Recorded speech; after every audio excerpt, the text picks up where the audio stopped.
find the gray hair in my beard.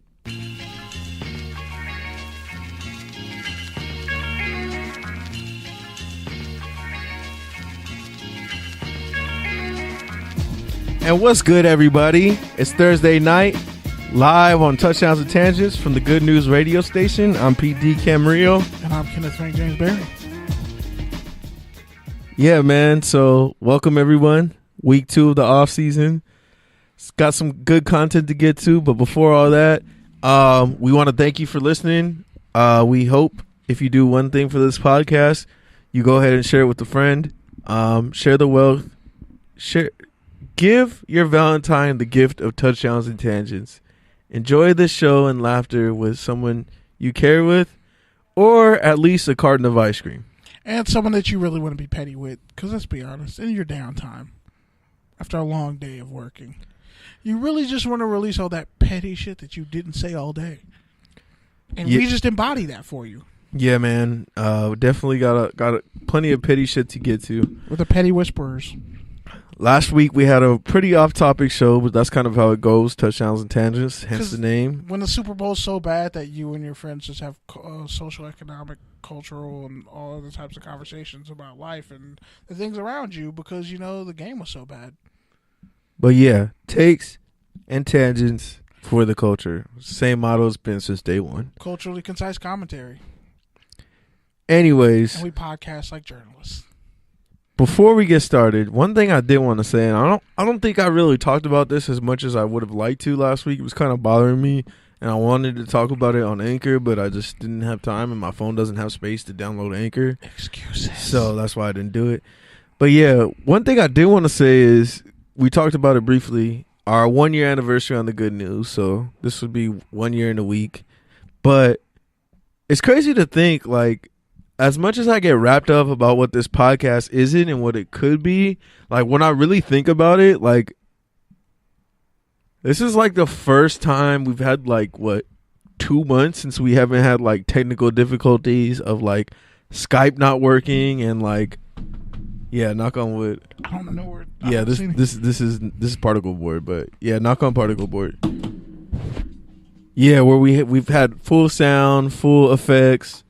Shit ain't muted, all that stuff. So it's really a collaborative process. And so we thank everyone who called in last week. We thank everyone who constantly listens, who likes our content, who participates, and all that sort of good stuff. So shout out to FBC Radio for being a replay affiliate. Shout out to the X Squad affiliate as well. Them cats do other things. And yeah, so I just wanted to say that note before we get to the actual content. Yeah. And shout out to everyone who participates in the chat room. A lot of our people who participate aren't the biggest sports fans, but they pay attention to how sports affect society and other things. And it's good to just have dialogues and discussions that make everybody uncomfortable because you have to kind of, you know, really dig deep, reach back, and think about things. Think about what you believe. Is it true? Is there evidence of it? You know, other people's views. Maybe you're missing something that they have. So, you know. Yeah, I don't really know what you're saying, but whatever. I got up really fast to go knock on the door because I was trying to outrun bad juju after what you said. And, like, I'm slinking in this chair, and I'm just like, damn, now I'm at a position where I'm breathing from my diaphragm really hard. So I'm just going to sit up because it's uncomfortable now. So what do you want to start with? You want to start with Flacco? You want to start with Kareem Hunt? OG Bobby Flacco? All right, let's start there. So in case you missed the biggest news of the week, well, because there's not a lot of news. But yeah, Joe Flacco, former Delaware standout QB, first-round pick. What was he, like 23rd overall? Yeah. Former, well, not former. What, Super Bowl MVP. Super Bowl MVP 1 year versus... in the infamous blackout game. And Ray Lewis's fine game. Beyonce shut it down. But, by the way. That was like her third halftime performance. And it was fantastic. You go to slander Beyonce. You just slandered. You said you hated Selena last week. You're going to slander Beyonce during Black History Month. Which, by the way, a few people have backed me up since. And I need more evidence because everybody I talk to, Afro-Latinos, white Latinos. Even my girl who actually listens to Spanish music is like, yeah. Yeah, shout out to my girl. Happy Valentine's Day. But yeah. Oh, you lazy. You don't have a gift. That's why. No, I did. I gave her a card. And I gave her a little necklace. Hey. But yeah. Clap it up for love. I guess we got no sound effects. Damn, just like that. Literally, same show. See, you jinxed it. This is why I should have been on the boards. Oh, my God. What? Peter, you okay? Fat, it's line in. I don't know what's something to do with going line in. I'm just saying. You always say it's line in, and it's never line in. Like, I never have an issue with line in. Hit playthrough. Now try it. Go ahead, try it. Line through doesn't work, bro. Hit a sound effect right now. Hit a sound effect. Okay, give me push-ups. Actually, no. It's 9 give me 9 push-ups. to 10 are muted. 9 to 10 are muted. How many push-ups you want? There you go. I fixed it. I fixed it. I just said 9 to 10. How many push-ups you want? No, it actually wasn't 9 and 10. It was this bar. Oh, so you just purposely tricked me. What you're saying is you falsely... You old tiny ass sweater looking boy. First off, it's not a tiny ass sweater looking boy. I'm wearing my CSUN. What did you say last week? You said head ass looking ass boy. Yo, fresh. I was dying over and over again. This and that. Yo, like honestly, all right, man, we're bullshitting. Back to Joe Flacco. When are we not on this podcast? Yeah. When are we not? Yeah, that's true. Some of y'all at work right now, mad. Okay, back to Joe Flacco. Joe Flacco got traded for a 4th round pick to the Denver Broncos and a bag of peanuts, and essentially what has been called by some other good news radio station personalities from courtside. Shout out to Alex and McHale. The most lateral move of all time. Yeah, and Himes. Shout out to Himes. What do you make of Joe Flacco being on Denver? Case Keenum. Is it a big deal? Like, Case Keenum, is it even worth talking about? It's a mile high.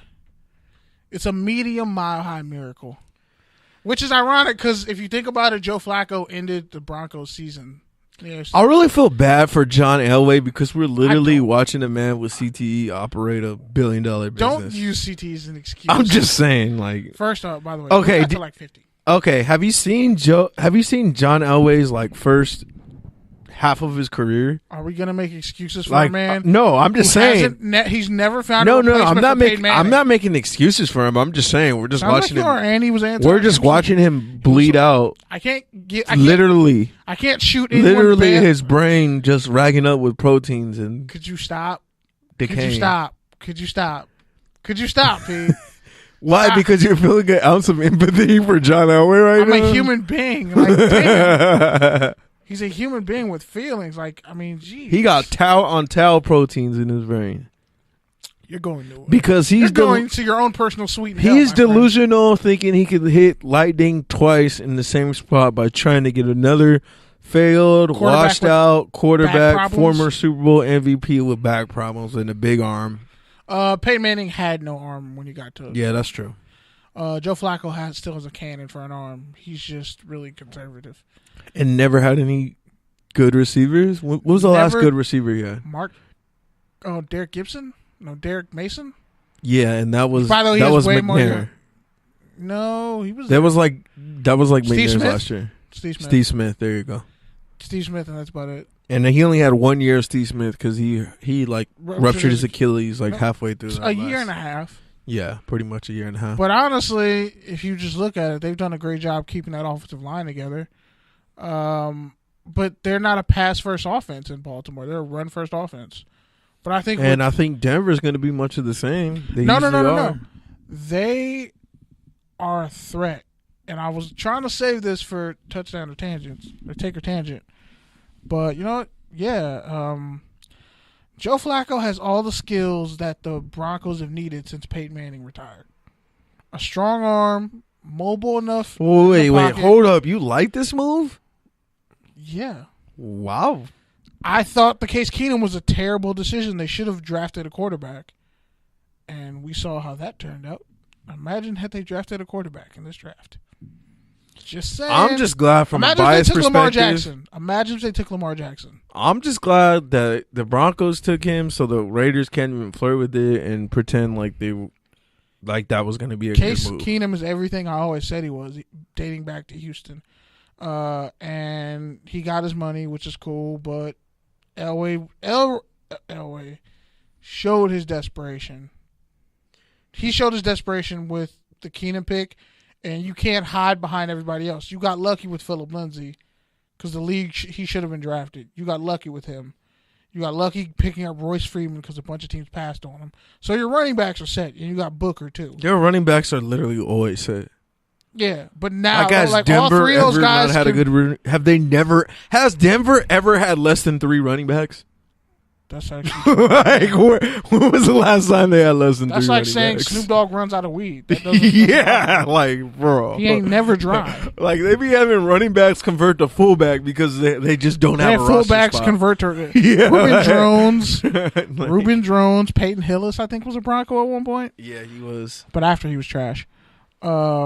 They had the dude from Arkansas who was in the back. No, Peyton Hillis was that third guy. Peyton Hillis was the fullback who blocked for Darren McFadden at Arkansas behind Felix Jones. They had Tatum Bell. Yeah, he didn't play fullback, but he was running. They've always had a fast running back, like a game breaker, and that's kind of what Lindsey is. But, their issue is they have young receivers, which I feel like they're going to get better with that. They have I can see them taking a tight end. Yeah, they need a tight end. Virgil Green isn't really all that good. And this tight end class is pretty deep. Yeah, I could see them trading for Antonio Brown. That would not surprise me. Because you have Antonio Brown, Emmanuel Sanders. Actually, it wouldn't work because Emmanuel Sanders said some slick stuff about Antonio Brown. And I don't know, man. They could easily cut Sanders, though. They might pick up. I think he has a movable contract. Yeah. But they also have the Niners. They're not going to renew Pierre Garçon's contract. And he honestly, could be a fit there. Because really, you just like with Flacco, you don't need a bunch of. He's proven you don't need a bunch of fancy weapons. You just need a capable offense, and they're going to draft receivers and draft better offensive linemen. That's how I think they're going to focus on. Garrett Bowles is still. Their secondary was trash last year. Yeah, but. Their linebackers, their D-line. Their offense was terrible. You got to remember their offense was god-awful. I'm just saying like, we can't. I'm just saying the only reason why I brought that up is because we can't operate under the assumption that the defense is the same defense it was 2 seasons ago. Oh, no. Because it's not even close. It definitely wasn't. Yeah. Definitely isn't. But you still have Von Miller and Bradley Chubb. You still have players on that defense who can play. So the defense isn't really a problem. They need to be retooled. Need to reload on defense, but you got to rebuild that offense. And now you actually have a quarterback who can do what you want and be a game manager, and you don't have to have him do anything extra. You just have to make sure he's healthy. And Flacco, he's had foot injuries, he's had a back injury. Like, he's not gonna. The other thing that kind of gets played out. They just need but also is really true linemen. Is the amount of offensive coordinators Joe Flacco's had. He's literally had like a different one every year, with the exception of like 1 year. He had Cam Cameron was there for 2 years? Yeah. And he was trash, let's be honest. So, I mean, in terms of stability, it's not the best. He might put up numbers. It's not the best. He honestly hasn't put up numbers since 2015, which I think was under Kubiak. He threw for 4,000 yards, and that was literally the only time he ever thrown for 4,000 yards. That's what I'm saying. Like, he legitimately could catch fire in this offense. He doesn't have to worry about the run game at all. Let me ask you this. He just has to focus on the pass game. You got Sutton. You got young receivers. Let me ask you this. Is he better than Blake Bortles? First off, y'all need to stop saying Blake Bortles and Joe Flacco on the same. Joe Flacco is not a bad quarterback. He's just really not the one you want to settle on or get stuck with at the end of musical chairs. You just don't want him either. Bortles is just terrible.